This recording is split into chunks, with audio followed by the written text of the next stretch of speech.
sudah habis Pak, tolong kami Pak. Tolong kami Pak, lapor Bapak Kapolri Pak. Tolong kami Pak, pergi Kapolri.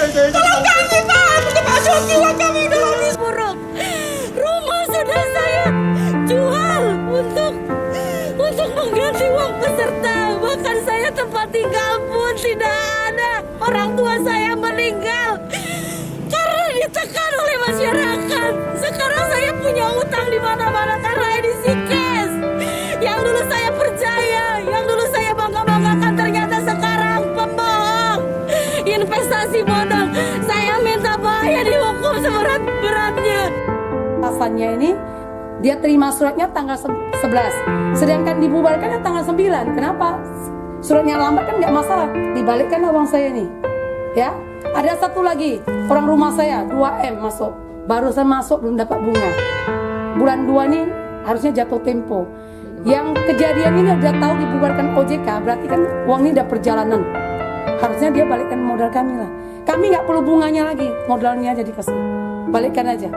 Bu, saya korban dari PT Naraja Kapital Indonesia. Saya ingin menyampaikan bahwa saya menanam modal investasi reksadana dengan iming-iming imbal hasil yang besar sebesar 8-10%.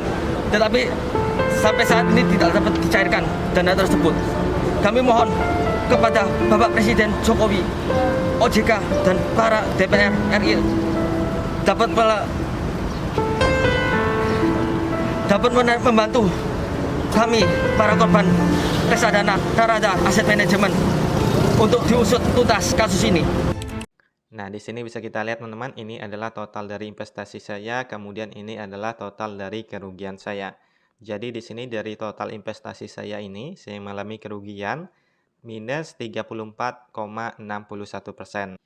Atau kalau dirupiahkan setara dengan 109 juta rupiah. Nah, di sini bisa kita lihat ini adalah saham-saham yang sudah saya investasikan. Di sini ada saham Baca, kemudian bank, BMHS, BRIS, dan lain sebagainya.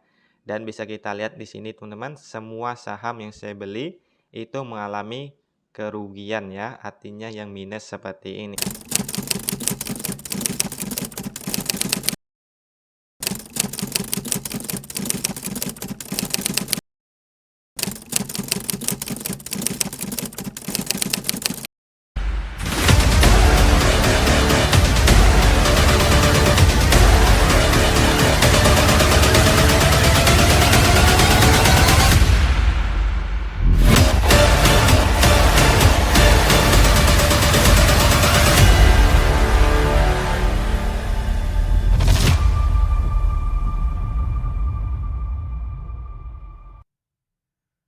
Pembicara mengenai uang kadang masih dianggap tabu bagi sebagian masyarakat, di mana akan menimbulkan kecemasan dan merasa malu saat harus berbicara tentang pendapatan atau segala hal tentang uang, terutama bagi orang yang berpenghasilan rendah, dan dianggap sebagai cara yang norak untuk menyombongkan diri bagi orang kaya.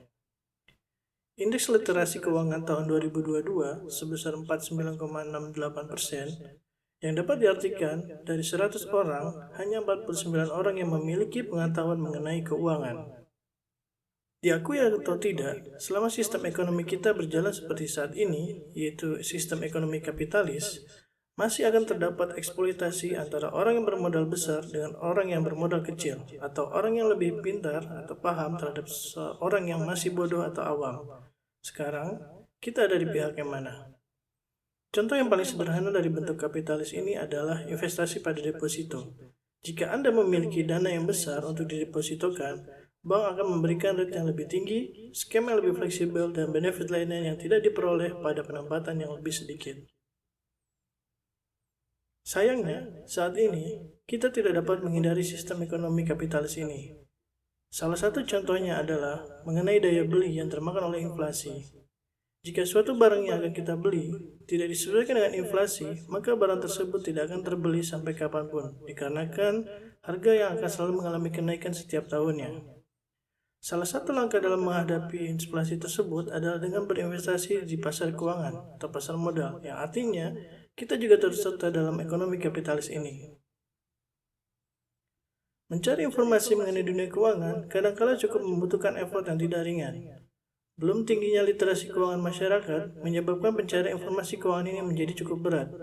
Saat ini, informasi investasi banyak diperoleh dari influencer yang belum tentu bisa dipertanggungjawabkan rekomendasinya. Di sisi lain, rekomendasi dari orang yang berpengalaman di bidang keuangan juga tidak sesuai dengan harapan dan tujuan keuangan. Bila Anda bertanya kepada broker saham, Anda akan direkomendasikan untuk trading.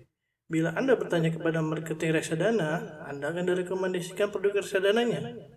Dan bila bertanya kepada agen asuransi, maka disarankan untuk membeli produk asuransi. Oleh sebab itu, mau tidak mau, investor itu sendiri yang harus belajar mandiri, tentunya dengan informasi yang benar dan objektif. Channel ini pada dasarnya diharapkan berguna untuk semua orang, khususnya bagi yang memiliki motif untuk menyimpan uang yang akan dipergunakan di masa yang akan datang. Misalnya, pelajar untuk membeli gadget, pekerja untuk foto pensiunnya, pengusaha untuk ekspansi bisnisnya, dan masih banyak lagi.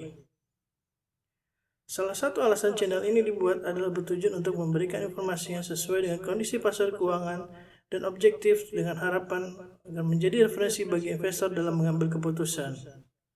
Namun, semua harapan tersebut tentunya memerlukan bantuan dari penonton channel ini sehingga kami tetap dapat bersemangat dalam memberikan informasi-informasi tersebut. Channel ini akan dibuat secara to the point, tidak akan berulang selama memungkinkan, dan tidak akan ikut serta dalam mempengaruhi pergerakan satu instrumen investasi, misalnya pom-pom saham. Selain itu, channel ini lebih menekankan kepada keilmuan, sehingga pada penerapannya akan berbeda pada setiap investor. Sesuai dengan pepatah bijak, jangan berikan ikan, tapi berikanlah kailnya. Bila Anda merasa konten ini bermanfaat bagi Anda, silakan like, subscribe, lonceng, dan share. Terima kasih.